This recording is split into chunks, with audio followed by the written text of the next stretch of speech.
بسم اللہ الرحمن الرحیم۔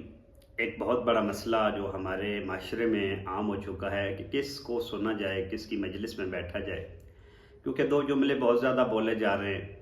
ایک یہ ہے کہ ہمارا ذکر سے مقصد ہے، پڑھنے والا کون ہے، ذاکر، خطیب، عالم کون ہے، ہم نے بس ذکر کروانا ہے۔ اور دوسرا یہ کہ ہمارا مقصد تو ثواب ہے، تو ثواب کی غرض سے ہم نے محفل مجلس کروائی ہے، جس نے جو پڑھا ہے، جو بھی جہاں سے بھی آیا ہے۔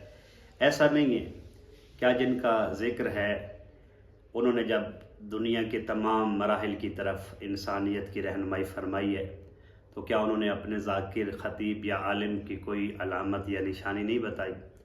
یقیناً بتائی ہیں، جیسا کہ رسول خدا صلی اللہ علیہ وآلہ وسلم نے ارشاد فرمایا، لا تجلسوا عند کل عالم، ہر عالم کی مجلس میں نہ بیٹھو، الا عالم یدعوکم من الخمس الی الخمس، فرمایا کہ ایسے عالم کی مجلس میں بیٹھو، ایسے صاحبان علم کی مجلس میں بیٹھو جس میں 5 نشانیاں ہوں، جو تمہیں 5 چیزوں سے نکال کر 5 چیزوں کی طرف بلائے اور دعوت دے۔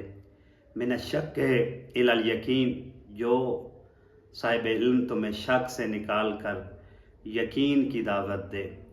من الریاء الی الاخلاص، فرمایا اس کی دوسری نشانی یہ ہوگی کہ وہ تمہیں ریاکاری، دکھاوے، ظاہری بلے بلے سے نکال کر خلوص اور خوشنودی محمد وال محمد کی دعوت دے گا۔ اور تیسرا فرمایا من العداوت الی النصیحہ، وہ تمہیں نفرت، دشمنی، تفرقہ بازی، اس طرح کی باتوں سے نکال کر محبت کا پیغام اور اس طرف دعوت دے گا۔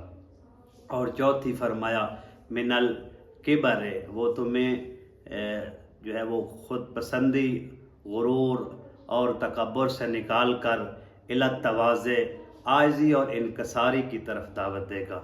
اور 5ویں اور آخری نشانی رسول خدا نے فرمائی کہ صاحب علم جس کی مجلس میں بیٹھنا چاہیے وہ ہے جو من الرغبت الی الزہد، وہ تمہیں دنیا کی محبت، دنیا کی چاہت، دنیا کی رغبت سے نکال کر آخرت اور پرہیزگاری کی طرف دعوت دے گا۔